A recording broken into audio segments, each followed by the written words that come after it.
معزز سامعین گرامی قدر، سیرت النبی کے باب کے اندر ہم نے ہجرتوں کے باب پڑھے، شیب ابی طالب کے باب پڑھے، طائف کا باب پڑھا اور سنا۔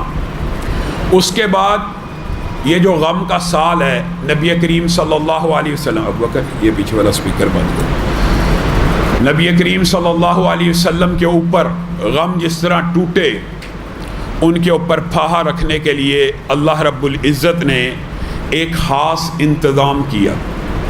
اس خاص انتظام کو پڑھنے سے قبل یا سننے سے قبل معاشرے میں اس ایک خاص واقعے کے بارے میں جو غلط فہمیاں، جو باطل نظریات، جو فلسفے موجود ہیں، وہ بھی سمجھنا ضروری ہے۔ جیسے ہم نے سیرت النبی سے قبل حجیت حدیث کے اوپر 10-12 خطبات دیے تھے کہ سیرت النبی سمجھنے، پرکھنے، پڑھنے، سننے سے پہلے یہ بات بھی سمجھنا ضروری ہے کہ نبی کریم کی ہر ادا دین ہے، ہر بات دین ہے، ہر اٹھک بیٹھک، نشست برخاست، تقریر، ہر چیز دین ہے۔ کائنات میں کوئی ہستی اس نبی کے علاوہ موجود نہیں ہے کہ جس کے بارے میں یہ دعویٰ کیا جا سکے۔ کیا کہا جاتا ہے نبی کریم صلی اللہ علیہ وسلم کی سنت کے بارے میں کہ یہ تو دین ہے، اور باقی کائنات کی سب سے افضل ہستی نبیوں کے بعد بھی ہو، چاہے ابو بکر ہو، ان کی بات کے بارے میں کیا کہا جاتا ہے؟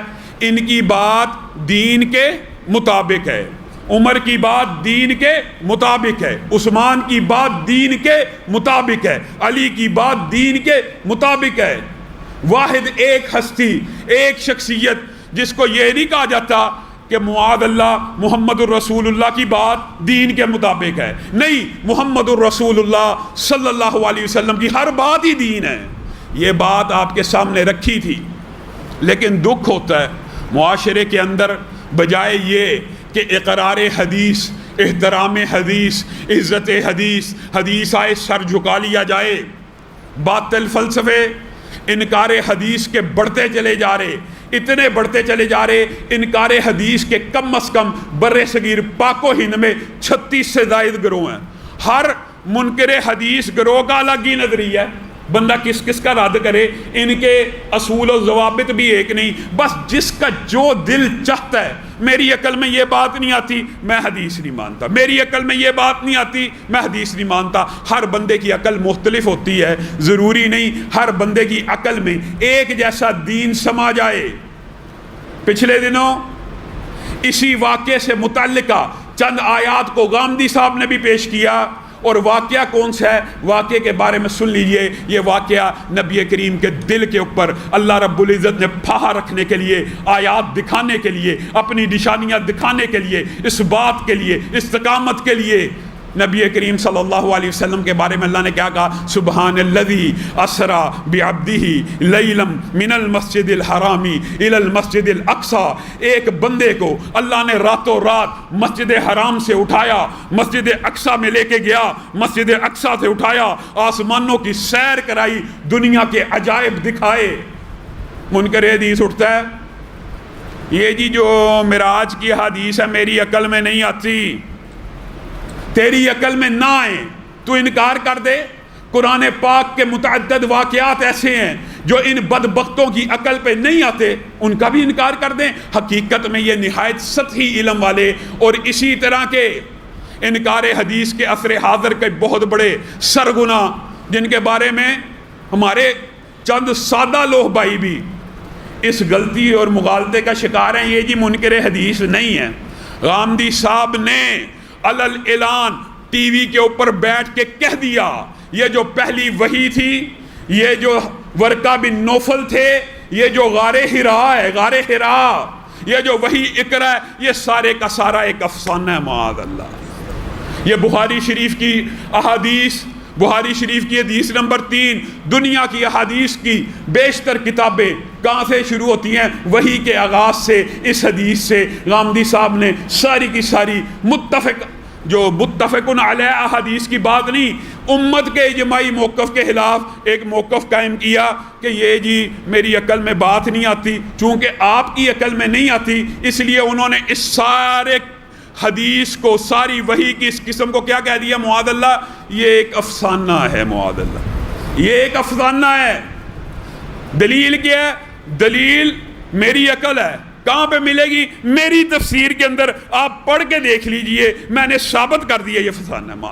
ماشاءاللہ 1400 سال سے امت کے کسی محدث کو، کسی صحابی کو، کسی تابعی کو، کسی تبع تابعی کو یہ خبر نہ ہوئی جو 1400 سال گزرنے کے بعد منکرین حدیث کو ہو جاتی ہے.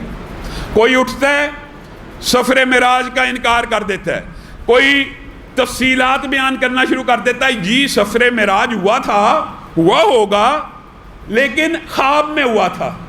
اور میرے بھائیوں، خواب کے اندر آسمانوں پہ جانا، مسجد اقصی میں جانا، یہ کون سا عجوبہ ہے؟ یہ کون سے عجائب کی بات ہے؟ یہ کون سی آیات دکھانے کی بات ہے؟ خواب کے اندر تو میرا اور آپ جیسا معاذ اللہ توہین تک نبیوں پہ مقصود نہیں ہے، لیکن ان منکرین حدیث کے باطل گندے فلسفہ کا رد کرنا مطلوب ہے. اگر خواب کے اندر ہی آسمان پہ جانا تھا، اگر خواب کے اندر ہی یہ سارا معاملہ ہوا تھا، تو وہ جو ابو جہل تھا، وہ جو قریش مکہ تھے، وہ آج خوش کیوں تھے؟ دوڑتے پھرتے تھے، دوڑتے پھرتے تھے. آج مزہ آئے گا. آج محمد الرسول اللہ صلی اللہ علیہ وسلم نے ایسا دعویٰ کیا ہے، آج ہم ابو بکر کو معاذ اللہ پھنسا لیں گے. ابو بکر، کیا ممکن ہے کہ کوئی ایسا ہو راتوں رات یہاں سے اٹھے مسجد اقصی میں پہنچ جائے، مسجد اقصی سے اٹھے 7 آسمانوں کی سیر کرے، جنت دیکھے، جہنم دیکھے، واقعات بیان کرے، رستے کے 3 قافلوں کا ذکر کرے، فلاں جگہ رکا، فلاں جگہ رکا، فلاں جگہ رکا؟ ممکن نہیں ہے. پھر سن لیجئے، محمد رسول اللہ صلی اللہ علیہ وسلم نے یہ دعویٰ کیا ہے کہ ان کے ساتھ یہ معاملہ پیش آ گیا. بڑا خوش تھے. آج ابو بکر کا ایمان ہل جائے گا، ڈول جائے گا. ابو بکر نے کہا کیا رسول اللہ صلی اللہ علیہ وسلم نے یہ کہا ہے تو میں ابو بکر سب سے پہلے اس کی تصدیق کرتا ہوں. جائیے، ابو بکر کو صدیق کا لقب اس واقعے کی تصدیق کے اوپر ملا.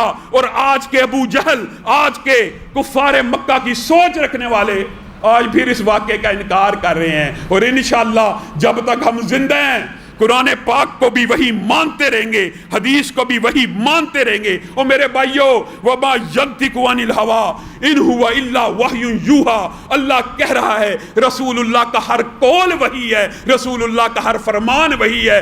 رسول اللہ اپنی مرضی سے بولتے ہی نہیں ہیں، ان کی ہر گفتار کے اوپر اللہ کا چیک اینڈ بیلنس موجود ہے.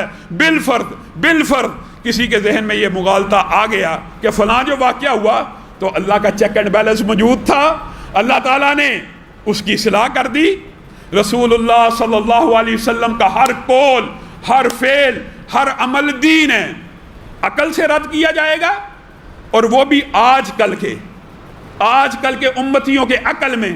اور میرے بھائیوں، یہ جو عقل ہے نا، اس کا فلسفہ بڑا ہم قرآن پاک کی وہ آیات آپ کے سامنے رکھتے ہیں جو احادیث سے ٹکراتی ہیں. ماشاءاللہ احادیث اور قرآن آپس میں کبھی نہیں ٹکرا سکتے. دونوں وہی ہیں، دونوں قسمیں وہی کی ہیں. کبھی آپس میں تعارض نہیں ہو سکتا، کبھی آپس میں ٹکرا نہیں سکتے. یہ تیری عقل ٹکراتی ہے، تجھے یہ لگتا ہے کہ یہ باتیں آپس میں ٹکرا رہی ہیں. واقعہ معراج کا انکار کر دیا بعض منکرین حدیث نے، بعض نے کہا خواب میں ہوا تھا. یہ اہل سنت کا اجماعی عقیدہ سن لیجئے. رسول اللہ صلی اللہ علیہ وسلم کو یہ جو معراج ہوا تھا جاگتی آنکھوں کے ساتھ، زندہ بدن کے ساتھ، اسی جسم کے ساتھ ہوا تھا. یہ اہل سنت کا عقیدہ ہے. یہ بھی باتیں غلط ہیں کہ جی باطنی وجود گیا تھا، جی ظاہری وجود ادھر ہی پڑا تھا. یہ سب باطل فلسفے. اور بھائیو، عقل کی اگر صرف بات کی جائے، ان سے آپ کبھی سوال پوچھنا کہ قرآن پاک کے اندر وہ جو اچانک پہاڑ سے اونٹنی پیدا ہوئی، اچانک بچہ دیا، یہ عقل میں آتا ہے؟ وہ جو پرندے جن کو ذبح کر کے پہاڑوں کے اوپر رکھ دیا گیا تھا، ٹکڑے ٹکڑے کر کے ابراہیم نے ندا دی، وہ سارے کے سارے ٹکڑے آپس میں مل گئے، اڑتے ہوئے آ گئے. عقل میں آتی ہے بات؟ یونس مچھلی کے پیٹ میں 40 دن رہے، عقل میں آتی ہے بات؟ عیسیٰ بن باپ کے مریم کے گھر پیدا ہوئے. یہ ساری باتیں قرآن پاک سے آپ کو بتا رہا ہوں. یہ جو عقل کا فلسفہ عقل میں نہیں آتی. یہ قرآن پاک کے اندر 10 20 واقعات ہیں. جن کا احاطہ نہ سائنس کر سکتی ہے، نہ طبیعیات کر سکتی ہے، نہ فزکس کر سکتی ہے. کوئی منکر حدیث اٹھتا ہے، جو بات سائنس سے ٹکرائے گی، جو بات معاشرے کے علوم و فکر سے ٹکرائے گی، ہم اس کو مسترد کر دیں گے. عقل کی بنیاد کے اوپر مسترد کرو. اصحاب کہف کو 309 سال اللہ تعالیٰ نے ایک گھار میں سلایا، انکار کر دو. تمہارے نظر میں آج موجودہ سائنس 80 100 150 برس سے زائد انسان کا وجود نہیں مانتی. قرآن پاک میں 309 برس صرف اصحاب کہف کے خواب کا یعنی سونے کا تذکرہ موجود ہے. ایک نبی کے 100 سال سونے کا ذکر موجود ہے، ایک نبی کی 900 سال تبلیغ کا ذکر موجود ہے. یہ باتیں عقل میں آتی؟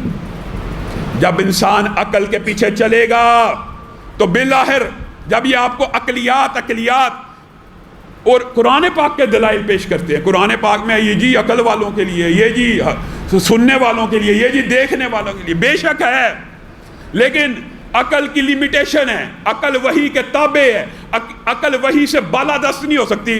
جب آپ کو عقلی اور منطقی طور کے اوپر اتنا بوسٹ کیا جائے گا، ایک دن آئے گا آپ کہیں گے قرآن پاک کی یہ آیت بھی ہمارے دماغ میں نہیں آتی. آ جائے گا، وہ وقت آ جاتا ہے.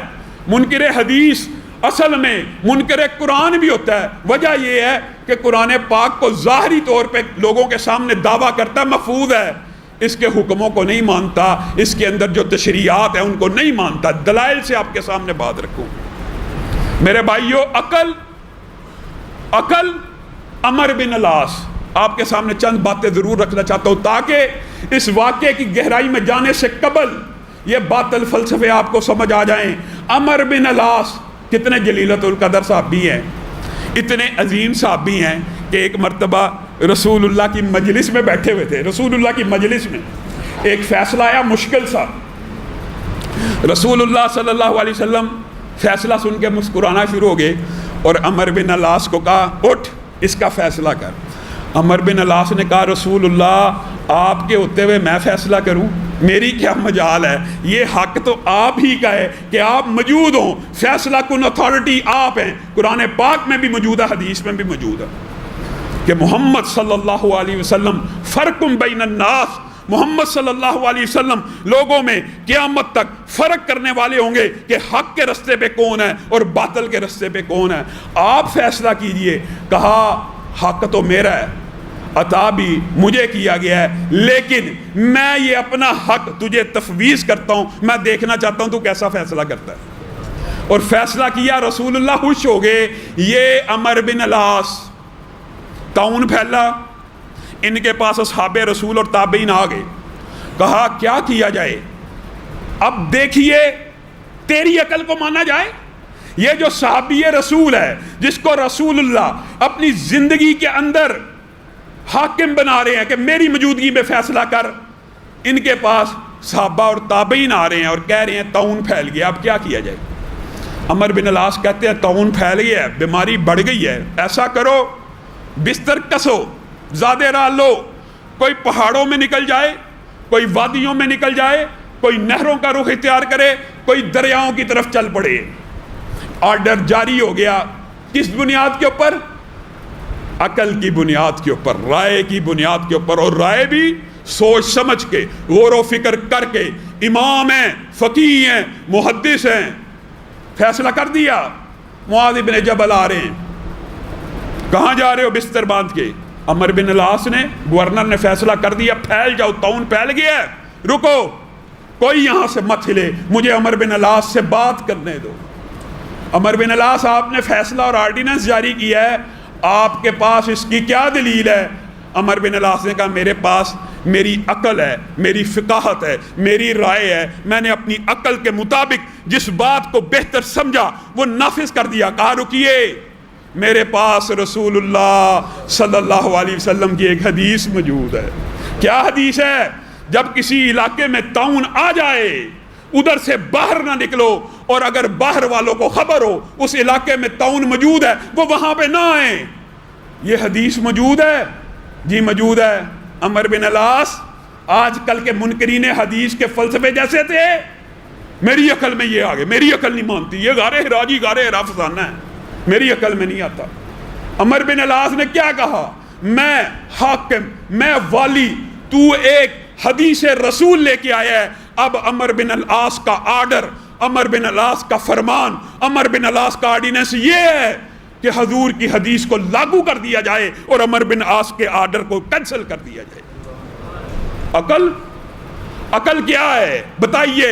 کیا عمدی صاحب، کیا آپ کی عقل حضرت عمر سے بھی بلند ہو گئی ہے؟ حضرت عمر پائے تخت پہ بیٹھے ہوئے ہیں، خلیفہ راشد ہیں، مصر کے اندر خط لکھ رہے ہیں قاضیوں کو، حکام کو، جہاں جہاں حکومت پھیلی ہوئی ہے، آرڈیننس لکھا حضرت عمر نے۔ حضرت عمر نے کہا آج کے بعد لڑائی ہوئی، کسی بندے کا انگوٹھا کٹ گیا، انگوٹھا قوت و طاقت میں سب سے زیادہ طاقتور ہے ہاتھ کی 5 انگلیوں میں۔ عمر کی عقل، عمر کی فہم، عمر کی زیرک، عمر کی دانائی، اس سے کون انکار کر سکتا ہے؟ اپنی عقل سے ایک عظیم الشان آرڈر جاری کر رہے ہیں اپنی دانست کے اندر۔ یہ انگوٹھا قوت و طاقت میں ہاتھ کی 5 انگلیوں میں سے سب سے طاقتور ہوتا ہے، اس کو اگر کوئی کاٹے گا 15 اونٹ اس کی دیت ہوگی۔ 7 والی 2 انگلیاں قوت و طاقت میں برابر ہیں، کام کو سر انجام دینے میں برابر ہیں، ان دونوں کی دیت 10 اونٹ ہوگی۔ اس کے بعد قدرے کمزور انگلی آتی ہے، اس کی دیت 9 اونٹ ہوگی، اور اس کے بعد سب سے چھوٹی انگلی آتی ہے جو قوت و طاقت میں سب سے کم ہوتی ہے، اگر یہ کسی کی کاٹ دی جائے لڑائی جھگڑے معاملے کے اندر، اس کی دیت 6 اونٹ ہوگی۔ حضرت عمر نے آرڈیننس کیا جاری کیا؟ کیا رسول اللہ صلی اللہ علیہ وسلم کی حدیث کے بظاہر معنوں میں کوئی تعارض ہے؟ رسول اللہ کی حدیث مدینہ میں مشہور تھی، کسی کا ہاتھ کاٹ دیا جائے کتنی دیت ہوگی؟ 50 اونٹ۔ حضرت عمر ان 50 اونٹوں کی صرف تقسیم کر رہے ہیں، اپنی عقل سے، اپنی رائے سے، اپنی فہم و فراست سے 15 اونٹ انگوٹھے کے، 7 والی انگلیوں کے 10، 7 والی انگلی کے 9، اور سب سے چھوٹی انگلی کے 6 اونٹ۔ حضرت عمر نے بھی کتنے بنائے ہیں؟ 50۔ آرڈیننس قاضیوں کے پاس پہنچنا شروع ہو گیا، قاضیوں کے پاس پہنچنا شروع ہو گیا۔ مصر کے اندر عوف بن مالک اسی قاضی کے پاس بیٹھے ہیں جہاں پہ آرڈر آتا ہے، آرڈر کو پڑھتے ہیں، کہا رک جاؤ رک جاؤ رک جاؤ، ابھی کوئی فیصلہ اس دوران جب تک میں عمر سے بات نہ کر لوں تم نے لاگو نہیں کرنا۔ اور دیکھیں یہ صحابہ کا جذبہ، یہ ایمانی غیرت، مصر کے اندر بیٹھے ہوئے ہیں، زین کو کسا، اس آرڈیننس کی ایک کاپی کاتب سے کروائی اور لے کے حضرت عمر کی بارگاہ میں اور دربار میں مصر سے چل پڑے۔ چند ہی دنوں میں مدینہ پہنچ گئے۔ مدینہ پہنچ گئے، حضرت عمر کا دروازہ کھٹکایا، عمر آپ نے آرڈیننس جاری کیا ہے کہ انگوٹھے کی دیت 15 ہے اور چھوٹی انگلی کی دیت 6 ہے اور 7 والی انگلی کی دیت 9 اونٹ ہے، یہ آپ نے کیسے آرڈیننس جاری کیا؟ آپ کے پاس اس کی کیا دلیل ہے؟ حضرت عمر نے کہا میں نے اپنی عقل سے غور کیا، میں نے اپنی عقل سے سوچا، میں نے بڑا تدبر کیا، اور میں نے یہ حساب کتاب نکالا کہ اگر 50 اونٹوں کی تقسیم کرنی ہو تو ایسے کی جائے گی۔ آپ کے پاس اس کے علاوہ کیا دلیل ہے؟ یہ چھوٹے درجے کا صحابی ایک بڑے درجے کے صحابی سے بحث کر رہا ہے۔ حضرت عمر جلال والے تھے، غصے والے تھے، تو جو میرے سے اتنی بحث کر رہا ہے تیرے پاس کیا دلیل ہے؟ ہاں میرے پاس ایک دلیل موجود ہے۔ کیا دلیل ہے؟ میں نے رسول اللہ صلی اللہ علیہ وسلم سے یہ سنا تھا، الا ان الاصابع فی دیت سوا، الا ان الاصابع فی دیت سوا، اگرچہ انگوٹھا چھوٹی انگلی سے بہت زیادہ طاقتور ہے، لیکن رسول اللہ سے یہ فرمان سن لیا تھا کہ دیت کے معاملے کے اندر 5 کی 5 انگلیاں برابر ہیں۔ حضرت عمر آج کل کے دور کے مطابق کوئی آمدی ہوتا ڈٹ گئے، اڑ گئے، نہیں میری تفسیر پڑھو، اور بدبخت تیری تفسیر سے دین کو سمجھیں، بخاری اور مسلم سے نہیں سمجھے۔ یہ کہاں پہ لکھا؟ یعنی پہلے بھی ایسے منکر حدیث گزرے، مرکز و ملت، چکڑالوی صاحب، پرویزی صاحب، فلاں کی تفسیر سے دین سمجھ آئے گا، تمہاری تفسیروں سے دین کو سمجھا جائے، اور جو حدیث کی اوتھینٹک کتابیں ہیں ان سے نہ سمجھا جائے۔ حضرت عمر نے کہا کاتب کو بلایا جائے، کاتب آیا، کہا لکھو، اوپر عمر کا فتویٰ اور آرڈیننس لکھو، پورے کا پورا فتویٰ اسی طرح دوبارہ لکھوایا، کہا اب نیچے ایک جملہ لکھو، مجھے عوف بن مالک کے ذریعے رسول اللہ کی ایک حدیث پہنچی ہے کہ دیت کے اندر 5 انگلیاں برابر ہیں. کاتب نے لکھ دیا. اب کیا لکھنا ہے؟ اب نیچے لکھ دو عمر کے فتوے کو رد کر دیا جائے اور رسول اللہ کے فتوے کو جاری کر دیا جائے. بتائیے عقل انسان کو گمراہ کرنے والی. حضرت علی نے اللہ کی قسم کہہ دیا تھا اگر عقل کا دین کے اندر اس طرح کا معاملہ ہوتا جس طرح آج میں تمہارے اندر محسوس کرتا ہوں تو میں علی بھی بڑا عقل مند ہوں, میں علی کے پاس بھی فہم و فراست ہے, میں علی بھی فقیہ ہوں, میں علی بھی دانا ہوں. لیکن میں نے رسول اللہ کو مسح کرتے ہوئے دیکھا, آپ نے پاؤں کے اوپر مسح کیا, جبکہ علی کی عقل کہتی ہے کہ مسح اگر ہونا چاہیے تو پاؤں کے نیچے ہونا چاہیے, کیونکہ ہمیشہ ذرات مٹی کوئی بھی چیز کہاں لگتی ہے؟ پاؤں کے نیچے. لیکن میں نے رسول اللہ کو پاؤں کے اوپر مسح کرتے ہوئے دیکھا ہے, اس لیے مسح اوپر ہی ہوگا. تیری عقل کو مان لے گا آمدی, تیری عقل کو, یعنی رسول اللہ کی صحیح حدیث کو چھوڑ دیا جائے. اور میرے بھائیوں, یہ منکرین حدیث کا ایسا وسوسہ ہے, ایسا وہمہ ہے جو آج کل معاشرے میں پھیل رہا ہے. اس لیے یہ باتیں بار بار آپ کے سامنے رکھتا ہوں. ایک دلیل صرف منکرین حدیث سے پوچھ لیجئے, ایک دلیل.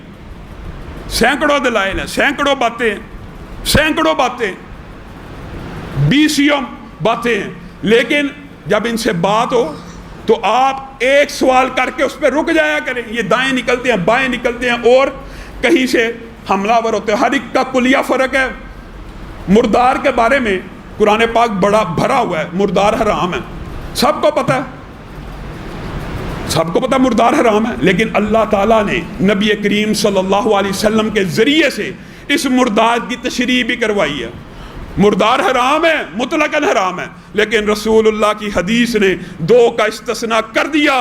مچھلی پانی سے نکالو بغیر ذبح کیے, مر جائے, مردار ہو جائے, امت کے اوپر حلال کر دی. آج پوری امت کھاتی بھی ہے. بتائیے منکرین حدیث, مچھلی جس کو پانی سے نکالا گیا مر گئی, قرآن تو کہتا ہے مردار ہے, تو کیوں کھاتا ہے؟ کہاں سے کھاتا ہے؟ کہاں پہ ہے قرآن پاک؟ موجود نہیں ہے.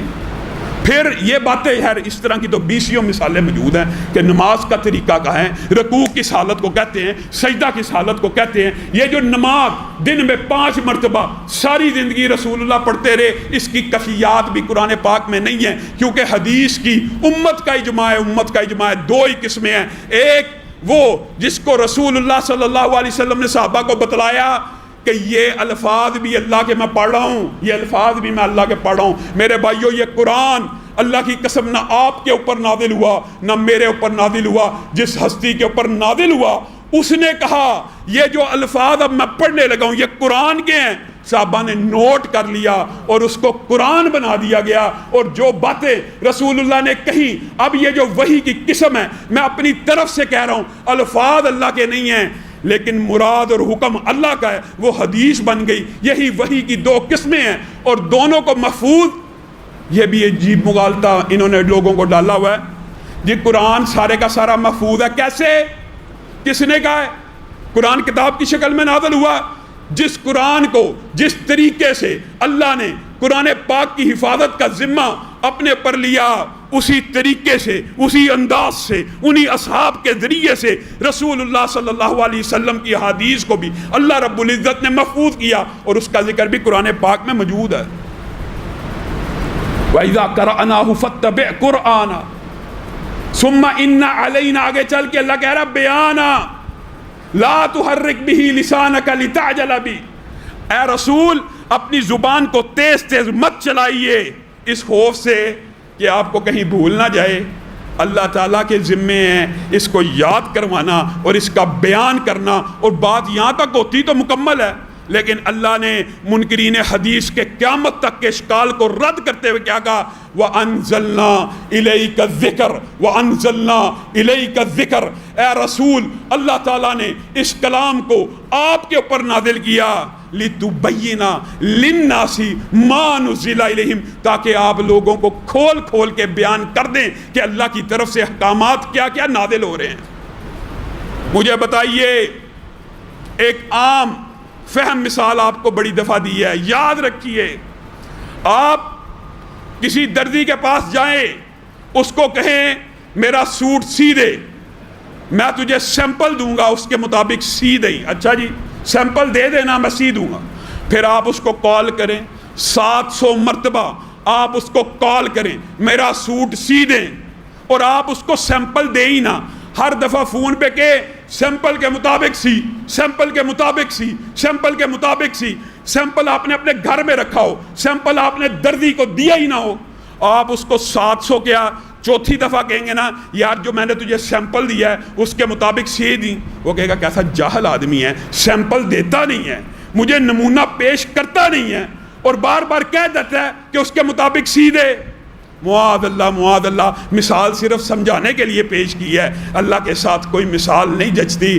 اس رب نے اس قرآن پاک کے اندر 700 سے زائد، 700 نہیں 700 سے زائد مقامات کے اوپر بالواسطہ یا بلا واسطہ تجھے اور مجھے کیا حکم دیا ہے؟ وَمَا آتَاكُمُ الرَّسُولُ فَخُذُوهُ. جو رسول اللہ دے اس کو پکڑ لو، جس سے روکے رک جائے. جو کوئی چاہتا ہے اللہ اس سے محبت کرے وہ رسول اللہ کی اطاعت کرے. جس نے رسول کی اطاعت کی اس نے اللہ کی اطاعت کی. ان 700 مقامات کے اوپر ایک مقام ایسا بھی آیا، اللہ کہہ اٹھا لَقَدْ كَانَ لَكُمْ فِي رَسُولِ اللَّهِ اُسْوَةٌ. تمہارے لیے رسول اللہ کی پوری زندگی ایک نمونہ ہے، ایک سیمپل ہے. آج کے بعد زندگی گزارنی ہے تو اس رسول کے سیمپل اور نمونے کے مطابق گزارنی ہے. بتائیے 700 مقامات پہ اللہ وہ جس رسول کے پیروی کا، اتباع کا، اطاعت کا حکم دے رہا ہے، جس نمونے کی تقلید کا حکم دے رہا ہے، وہ نمونہ ہی محفوظ نہیں، اس کے صبح و شام محفوظ نہیں، اس کی نمازیں محفوظ نہیں، اس کی زکوٰۃ محفوظ نہیں، اس کا حج محفوظ نہیں، اس کے معاملات معاشرتی ازواجی اگر سارے کے سارے محفوظ ہی نہیں تو اللہ ہم سے ڈیمانڈ کیوں کر رہا ہے؟ اللہ ہمارے سے یہ ڈیمانڈ کیسے کر سکتا ہے اگر اللہ تعالیٰ نے وہ سیمپل ہی محفوظ نہ رکھا ہو؟ اللہ کی قسم منکرین حدیث جب بکواس کرنے پہ آتے ہیں تو ان باتوں کی بکواس کرتے ہیں. امہات المومنین نے طہارت کے آداب کیوں بتائے؟ اور بدبختو اسی لیے بتائے کہ رسول اللہ کی زندگی تیرے اور میرے لیے اللہ نے نمونہ بنا دی ہے. طہارت بھی کرنی ہے تو ویسے کرنی ہے جیسے رسول اللہ نے حکم دیا ہے، اس لیے بتائے ہیں. ان کو یہ باتیں اعتراض کی لگتی ہیں، جی طہارت کے مسائل امہات بیان کر رہی ہیں، طہارت کے جو غسل کے مسائل امہات بیان کر رہی ہیں. اگر یہ بیان نہ کیے جاتے پھر تو اعتراض بنتا تھا. ان کو بیان کرنے پہ اعتراض. الٹی چال. دماغ نے کیسا فطور ڈالا ہوا ہے، عقل نے کیسا دھوکہ دیا ہے. اور میرے بھائیوں اللہ کی قسم وحی کی جو 2 قسمیں ہیں، ایک رسول اللہ صلی اللہ علیہ وسلم کے ذاتی الفاظ میں ادا ہوئی ہے، ایک اللہ رب العزت ہی کے الفاظ میں ادا ہوئی ہے، اور دونوں کی خبر رسول اللہ نے دی ہے. عجیب فلسفہ ہے، رسول اللہ یہ کہیں کہ میرے پہ یہ آیت نازل ہوئی ہے، اللہ کا یہ کلام ہے، اس کو تو مان لینا ہے، اور رسول اللہ جب کوئی حکم دے اس کو نہیں ماننا. یہ کون سی بات ہے؟ اور میرے بھائیوں حتیٰ کہ اس قرآن پاک کی ترتیب، صرف ترتیب کے اوپر روشنی ڈالیے، صرف ترتیب کے اوپر غور کیجئے. رسول اللہ کے اوپر سب سے پہلی وحی کون سی نازل ہوئی؟ اقرا کہاں پہ موجود ہے؟ 30ویں پارے میں. پہلے پارے میں کیوں نہیں؟ قرآن کی ابتدا وہاں سے کیوں نہیں ہو رہی؟ کیونکہ رسول اللہ نے کہہ دیا نازل تو پہلے ہوئی تھی لیکن رکھی قرآن کے آخر میں جائے گی. یہ حدیثیں تو مان لینی ہیں، یہ حدیثیں ماننی ہیں، اور اپنی من چاہی جو بات عقل میں اپنی عقل میں نہیں آتی اس کا انکار کر دینا. بھائیو یہ مضمون یہ فلسفہ بڑا طویل ہے، لیکن ایک مثال رکھ کے اپنی بات کو ختم کروں گا. وحی کی جو 2 قسمیں ہیں، آپ نے یہ تو بڑا سنا ہوگا، وحی کی 2 قسمیں قرآن حدیث. دین قرآن و حدیث کا نام ہے، لیکن اللہ کی قسم قرآن پاک کے اندر بھی حدیث کو کتاب اللہ کہا گیا. کتاب اللہ بھی کئی مرتبہ حدیث کو کہا جاتا ہے، کئی مرتبہ قرآن کو بھی کہا جاتا ہے، لیکن حدیث کے لیے بھی اللہ رب العزت نے کتاب اللہ کا لفظ قرآن پاک میں بھی استعمال کیا، اور حدیث میں تو اس کی مثالیں بے شمار ہیں. ان عدت الشہور عند اللہ 12 شہرا فی کتاب اللہ. بتائیے اللہ قرآن پاک میں کہہ رہا ہے ان عدت الشہور عند اللہ، اللہ کے ہاں مہینوں کی گنتی 12 ہے. کہاں پہ؟ فی کتاب اللہ. اٹھائیے پورا قرآن پاک. صرف منکرین حدیث سے یہ سوال رکھ دیجئے کہ اگر کتاب اللہ سے مراد صرف قرآن ہے، اس قرآن کے اندر وہ 12 مہینے جس کی اللہ کہہ رہا ہے کہ یہ 12 مہینے کتاب اللہ میں موجود ہیں، اٹھائیے پورے قرآن سے نکال کے دکھا دیجئے، ہم مان جائیں گے. اگر حدیث کو قرآن کے ساتھ ملا لیں گے آپ کو 12 مہینے مل جائیں گے. منہا اربعۃ حرم، ان میں سے 4 حرمت والے ہیں. اٹھائیے قرآن پاک، یہ بھی قرآن کی آیت ہے، کہاں پہ ہیں 4 حرمت کے مہینے قرآن پاک میں؟ کہاں؟ اگر حدیث کو قرآن سے ملائیں گے تو مل جائیں گے. ان منکرین حدیث سے آپ پوچھیں گے نا، ظاہر ہے جواب ہوتا نہیں. یہ جی 12 مہینے کتاب اللہ سے مراد اگر قرآن لیا جائے واقعی قرآن میں تو نہیں ملتے، لیکن یہ تاریخ سے مل جائیں گے. ارے بدبختو، تاریخ پہ تم ایمان لے کے آئے اور حدیث کا انکار کر دیا، یہ کیسا فلسفہ؟ اس سے بہتر تھا کہ کہہ دیتے حدیث سے مل جائیں گے. اور اس کی یہ مثال ایک نہیں ہے. رسول اللہ صلی اللہ علیہ وسلم کے پاس ایک وفد آیا، اس نے رسول اللہ کو آ کے کہا اقضی بیننا بکتاب اللہ، ہمارے درمیان کتاب اللہ سے فیصلہ کر دیجئے.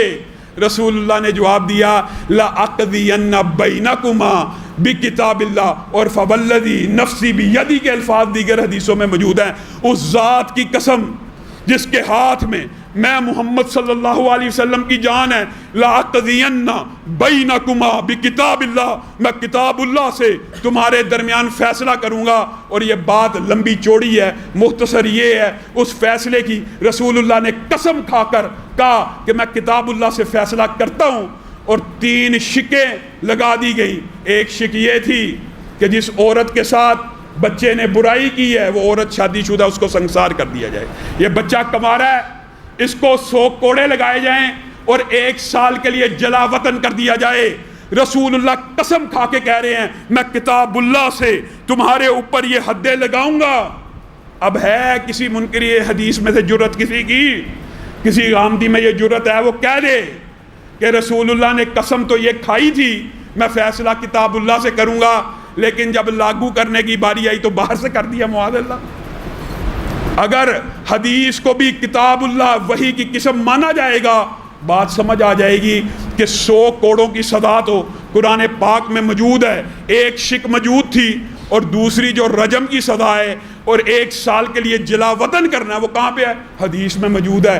دونوں کو اکٹھا کیا گیا، رسول اللہ نے کتاب اللہ سے فیصلہ جاری کر دیا. اللہ رب العزت جو کہا گیا جو سنا گیا اس کو سمجھنے کی توفیق عنایت فرمائے.